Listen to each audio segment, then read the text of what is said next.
जनहित 24 न्यूज में आपका स्वागत है। प्रस्तुत है अभी तक के मुख्य समाचार। नाजरीन, दोस्तों और साथियों, आप सबकी खिदमत में मेरा सलाम और आदाब कबूल हो।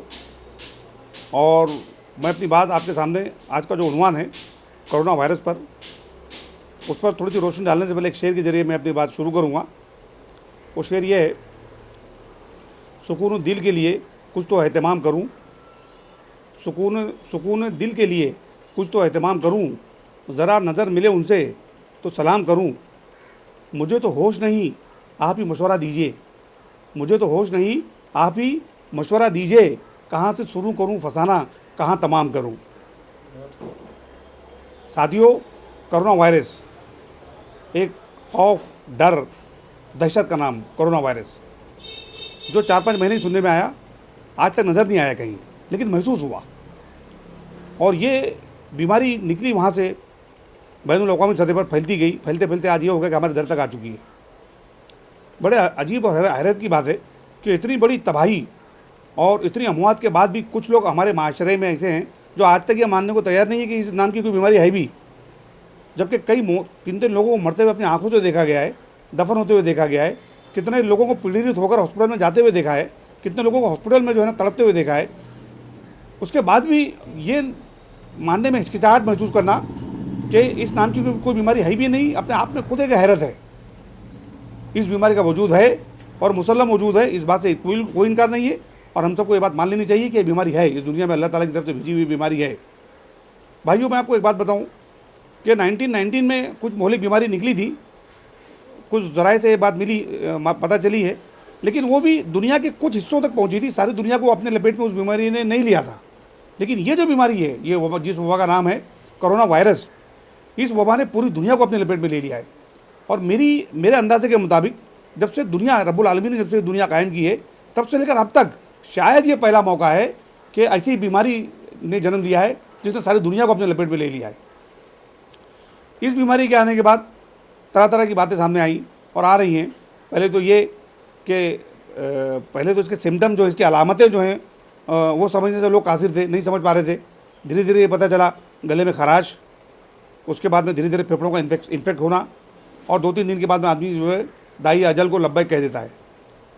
उसके बाद कुछ भी ये बातें मालूम पड़ी कि हल्दी का इस्तेमाल कीजिए, और गर्म मसालों का इस्तेमाल कीजिए, कुछ काढ़ा, जिसे उर्दू में जोशांदा कहा जाता है, काढ़ा, मराठी हिंदी में काढ़ा और उर्दू में जोशांदा, ये तरह तरह के लोगों ने बनाने शुरू कर दिए। और ये कि भाई इसका इस्तेमाल कीजिए, लोगों ने उसका भी इस्तेमाल करना शुरू कर दिया। कुछ लोगों को उससे अफाका भी हुआ, फ़ायदा भी हुआ। उसके बाद ये भी देखा गया कि कुछ जो कोरोना वायरस के जो मरीज़ थे वो पहले दूर थे, बैनुल-अक़वामी सतह पे थे, फिर हमारे मुल्क में सुनने में आया कि भाई ये होने लगे हैं, फिर उसके बाद हमारी रियासत में सुनने में आया कि होने लगे हैं, फिर हमारे ज़िले में सुनने में आया कि होने लगे हैं, उसके बाद हमारे शहर में सुनने में आया कि होने लगे, फिर हमारे इलाके में सुनने में आया, और फिर कुछ दिन बाद हमारी बिल्डिंग में भी सुनने आया कि भाई ये कोरोना वायरस के जो मरीज़ जो पाए गए हैं। तो उसके बाद में ये भी देखने में सुनने में आया कि लोगों को जो उठाकर जो हॉस्पिटल में एडमिट किया गया, तो हॉस्पिटल्स में इतनी जगह नहीं थी।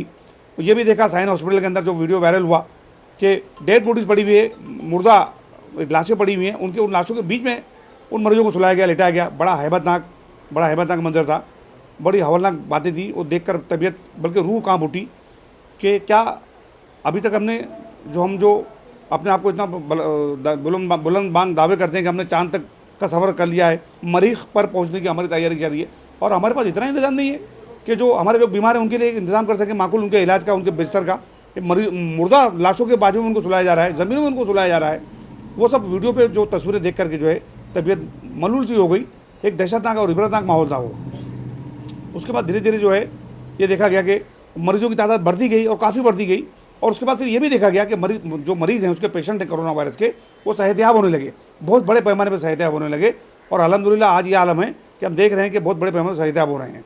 उसी बीच कुछ खबरें ये भी आई कि जो लोग जो है ना हार्ट के पेशेंट जाते हैं तो हॉस्पिटल वाले उनको भी कोरोना पॉजिटिव कह देते हैं। कोई अस्थमा का पेशेंट जाता है, उसको भी सस्पेक्ट कोरोना। कोई हार्ट का पेशेंट है, डायबिटिक पेशेंट है, दमा का पेशेंट है, या कोई भी पेशेंट है, किडनी पेशेंट है, और हॉस्पिटल का दरवाजा दहलीज अगर ना गया तो उसकी मौत ये सुनने में आता था कि तय है, और डॉक्टर डेथ सर्टिफिकेट लिख देते हैं सस्पेक्ट कोरोना, और उसको कोरोना बोलकर वो उसकी मौत हो जाती है। और उसके बाद में भी जो उसकी डेड बॉडी को लपेट करके जो है और वो सीधे बजाय घर आने के सीधे उसको कब्रिस्तान भेज दिया जाता है। अगर मुसलमान है तो कब्रिस्तान जाएगा, और हिंदू भाई आएगा तो शमशान भूमि जाएगा, और क्रिश्चियन भाई तो अपनी सेमेट्री में जाएगा। तो वहाँ पर जाने के बाद भी कुछ कानून कायदे कुछ उसूल जो जवाबित मुकर्रर किए हैं हुकूमत ने कि इतने लोग ही सिर्फ जा सकते हैं अंदर, और वहाँ पर जो है डेड बॉडी को हाथ लगाने की इजाज़त नहीं है। हॉस्पिटल वाले जो प्लास्टिक में लपेट कर देते हैं उसी को उसको अंदर कबर खोद कर उसी में दफन कर दिया जाता है और ऊपर से मट्टी चला दी जाती है।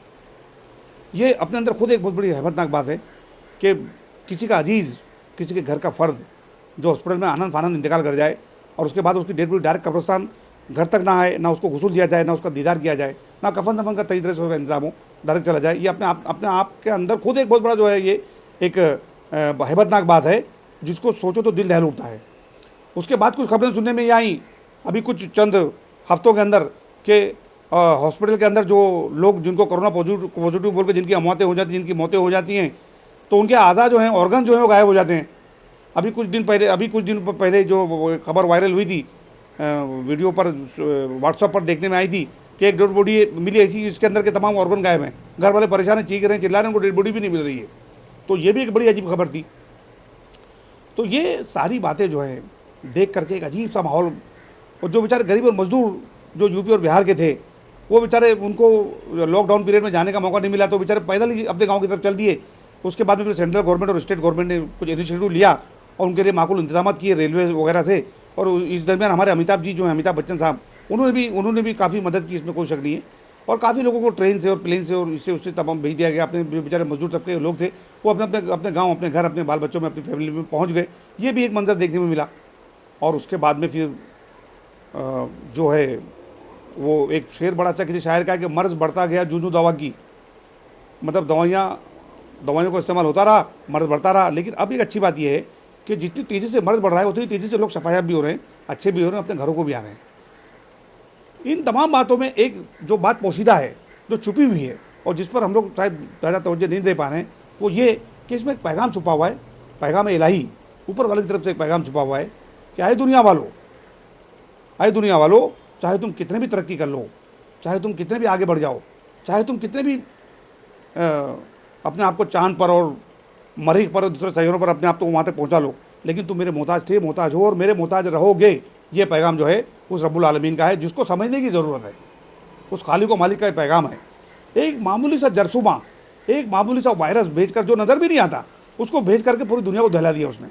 आज सारी दुनिया समझने का कासिर है कि ये जो जरसूमा आया है, ये इसकी हैयत क्या है और इसका इलाज क्या है। इलाज तक नहीं बना पा रहे हैं हम। हमारे पास करोड़ों अरबों रुपया खर्च करके जो लेबोरेटरीज़ बनी है हमारे मुल्क में और हम बैनुल अक़वामी सतह पर, वो लेबोरेटरीज नाकाम है, वो साइंटिस्ट नाकाम है।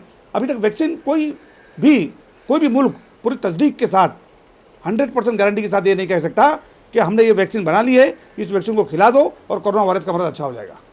अभी तक यही सुनने में आ रहा है कि तैयारी के मरहले में वैक्सीन है, तैयारी हो रही है और धीरे धीरे इसको मुल्की सतह पर इसकी इजाज़त ले ली जाएगी और उसको इंसानों पर तजुर्बा किया जा रहा है, इसके जानवरों पर तजुर्बा किया जा रहा है और ये आ जाएगी और उसके बाद में जो आलमी सतह में इसको, तो अभी तक के गारंटेड तौर पर कोई वैक्सीन सामने नहीं आई है। तो ये पैगाम समझने की ज़रूरत है जो रब्बुल आलमीन की तरफ से भेजा गया है।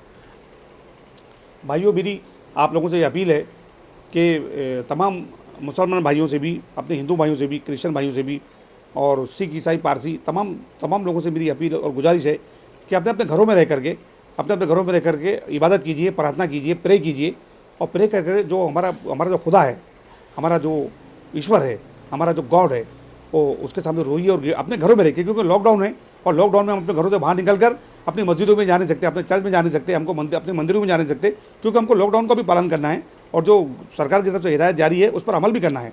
तो बिकॉज ऑफ लॉकडाउन उसकी वजह से हम बाहर जा नहीं सकते, तो लिहाजा अपने घरों में बैठ करके जो है अपने अपने तौर पर इबादत कीजिए, प्रे कीजिए और प्रार्थना कीजिए और भगवान से गिड़गिड़ा कर रोइए और ये कहिए कि या अल्लाह, आए गॉड, आए भगवान, आए ईश्वर, हमें इस बीमारी से निजात दिला और हमको इससे छुटकारा दिला और हमारे दिमाग में ऐसी कोई वैक्सीन लेकर आ कि जिसके जरिए जो हम इससे बाहर आ जाएं। और इसके साथ ही साथ में अकबर इलाहाबादी जो कि एक जज थे और एक मशहूर शायर भी थे, उनका बहुत ही अच्छा शेर मैं आपके सामने कहकर अपनी बात को ख़त्म कर रहा हूँ। उनका, अकबर इलाहाबादी साहब का ये शेर था कि खुदा से मांग जो कुछ मांगना हो आए अकबर, खुदा से मांग जो कुछ मांगना हो आए अकबर, यही वो दर है जहाँ पर आबरू नहीं जाती।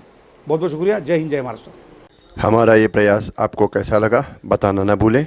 हमारे चैनल जनहित 24 न्यूज़ को लाइक करें, सब्सक्राइब करें और बेल आइकन दबाना ना भूलें।